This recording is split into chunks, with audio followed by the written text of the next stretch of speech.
कुछ जगहों का नाम सुनते ही दिल में एक अलग सी श्रद्धा जग जाती है और आदि कैलाश मेरे लिए उन्हीं जगहों में से एक था।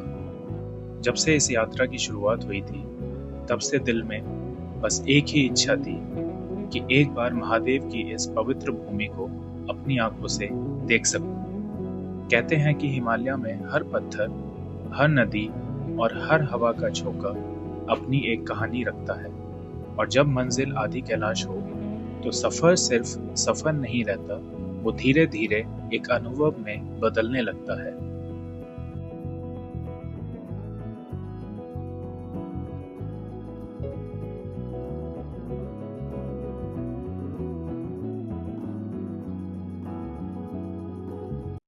तो आज है डे 4 अपनी आदि कैलाश और ओम पर्वत की यात्रा का। रेडी मैं बहुत पहले हो चुका था, लेकिन लेट हो गए हैं क्योंकि मेरी थोड़ी सी तबीयत खराब हो गई थी। आज का वेदर जो है वो कोई खास नहीं है। अब वो ऊपर जाने के बाद में पता चलेगा कि भोले बाबा दर्शन देंगे या नहीं देंगे। तो आपसे मिलते हैं अब ऊपर जाके। हर हर महादेव। तो भैया निकल गए हैं आदि कैलाश के दर्शन की ओर। बहुत उम्मीदें हैं कि दर्शन हो जाएं और हमारे होम स्टे के बराबर में ही जस्ट चेकिंग पॉइंट है, तो पहले परमिट चेक हो रहा है, उसके बाद में अब हम आगे बढ़ेंगे। तो यहाँ से आधा घंटे का रास्ता है हमारा आदि कैलाश का। आप नज़ारा को एंजॉय करना। ज़्यादा मैं आज बोलूँगा नहीं क्योंकि मेरी तबीयत इतनी ठीक नहीं है। जितना पॉसिबल हो पाएगा मैं आपको बताता रहूँगा। कल मौसम फिर भी अच्छा था, लेकिन आज मौसम थोड़ा सा डाउटफुल है। अब देखो ऊपर जाके पता चलेगा कि दर्शन होंगे या नहीं होंगे। बाकी भोले की मर्ज़ी है।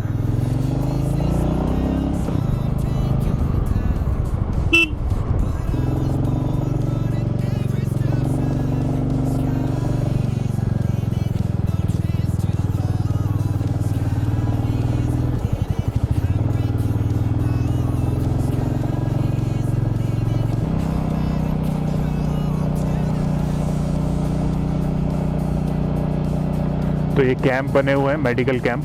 अगर किसी को प्रॉब्लम होती है तो ये आप यहाँ पे कंसल्ट करा सकते हैं।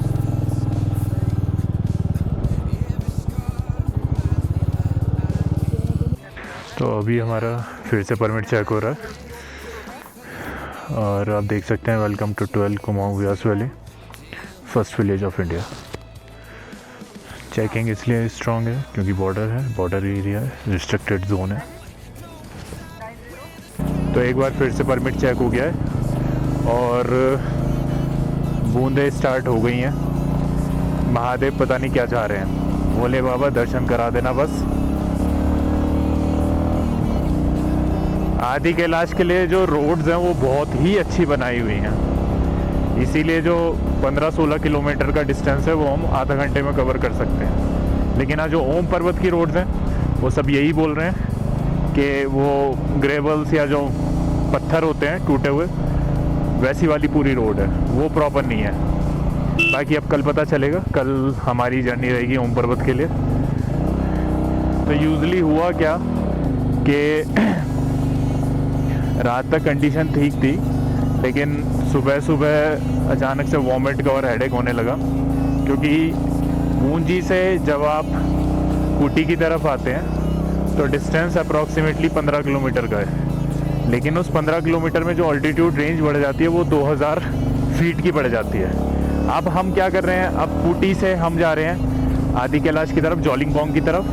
तो जो डिस्टेंस है वही 15-16 किलोमीटर का डिस्टेंस है, लेकिन फिर से जो ऑल्टीट्यूड रेंज है वो फिर से 2 से 2500 फीट की और बढ़ जाएगी। तो ये जो सडन चेंज आता है ना ऑल्टीट्यूड में, ये थोड़ा सा प्रॉब्लम करता है। इसी की वजह से जो ब्रीदिंग प्रॉब्लम है, सांस लेने में प्रॉब्लम होती है, ये सब इसी वजह से होता है। इसीलिए अगर आप कहीं हाई ऑल्टीट्यूड पर जा रहे हैं तो ज़रूरी है कि एक्लिमेटाइजेशन करिए 2 से 3 दिन का, क्योंकि तभी आप हैबिचुएटेड होते हो। सबसे बढ़िया बात यही है कि रास्ता बहुत स्मूथ है, रास्ता बहुत अच्छा है, इसीलिए आधा घंटा लगेगा कुटी से।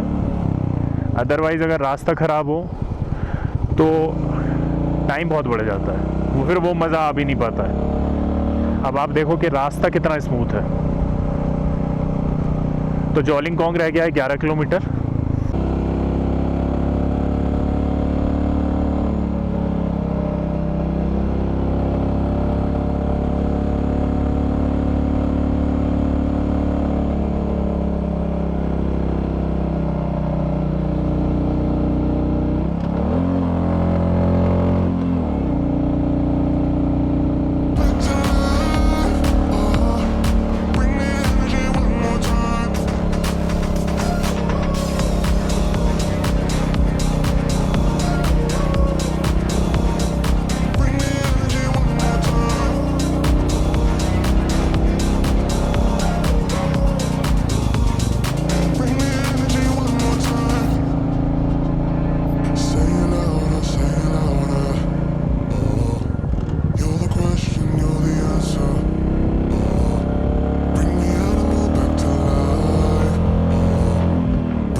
खूबसूरत नज़ारा है, कितना खूबसूरत नज़ारा है। धीरे धीरे मन शांत होते जा रहा है और जितनी भी तबीयत ख़राब थी वो भी धीरे धीरे धीरे धीरे सुधरती जा रही है।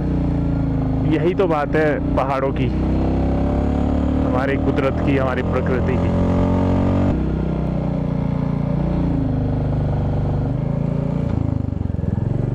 तो जैसे जैसे हम आगे बढ़ रहे हैं वैसे वैसे नज़ारे भी उतने ही खूबसूरत होते जा रहे हैं। अद्भुत नज़ारे होते जा रहे हैं, बिल्कुल मन शांत करने वाले नज़ारे। तो देख सकते हैं आप कितने खूबसूरत दिख रहे हैं पहाड़।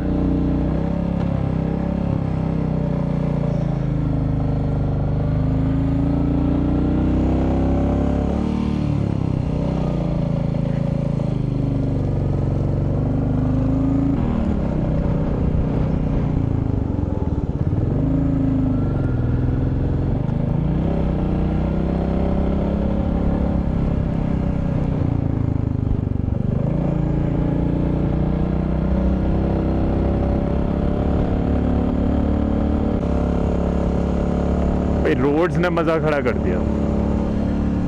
रोड्स इतनी स्मूथ है ना, बहुत ज़्यादा स्मूथ है रोड्स। और जैसे जैसे हम हायर ऑल्टीट्यूड पे जाते जा रहे हैं तो रोड्स ऐसा नहीं है कि बिल्कुल चढ़ाई वाली रोड्स हैं, बिल्कुल स्मूथ है, इजीली आप चला सकते हैं बाइक।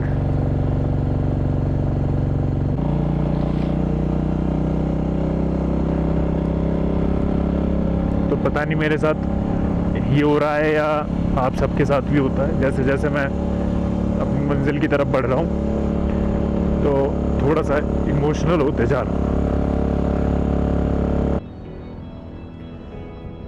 जैसे जैसे हम आदि कैलाश की ओर बढ़ रहे थे वैसे वैसे मन में एक अलग ही भावना जग रही थी।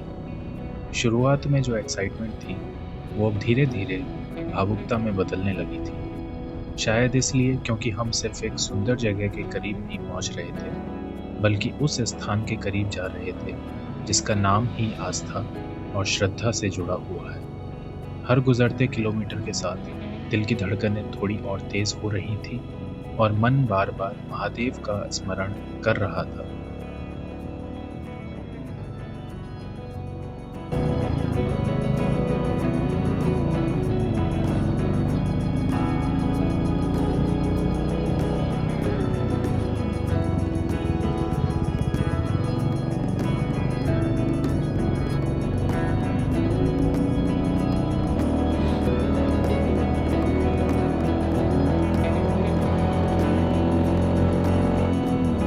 जोलिंगकोंग रह गया है 2 किलोमीटर। अब बस 5 मिनट में हम अपनी मंजिल की तरफ हैं। मौसम साफ लग रहा है। अगर ब्लॉग में मज़ा आ रहा है तो बोलो हर हर महादेव।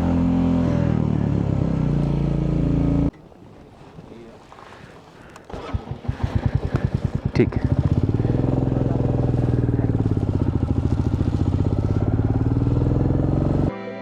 आखिरकार हम आदि कैलाश के सामने खड़े थे। सच कहूँ तो उस पल जो महसूस हो रहा था उसे शब्दों में बयां करना मुश्किल है। काफी समय से जिस जगह को देखने की इच्छा थी आज वो मेरी आंखों के सामने थी। सामने आदि कैलाश की भव्य चोटी थी, उसके नीचे पार्वती सरोवर का शांत जल था और पास ही पवित्र गौरीकुंड। मैं कुछ देर तक बस इस पूरे दृश्य को देखता रहा।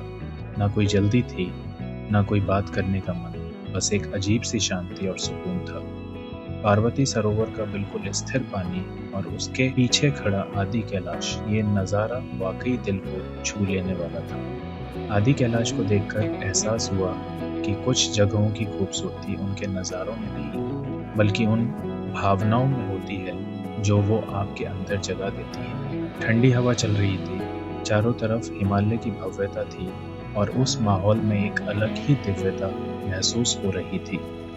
गौरीकुंड और पार्वती सरोवर को देखते हुए बार बार बस यही लग रहा था कि हम वाकई एक बहुत पवित्र स्थान पर खड़े हैं। उस वक्त दिल से बस एक ही बात निकली, महादेव, यहाँ तक बुलाने के लिए धन्यवाद। हर हर महादेव।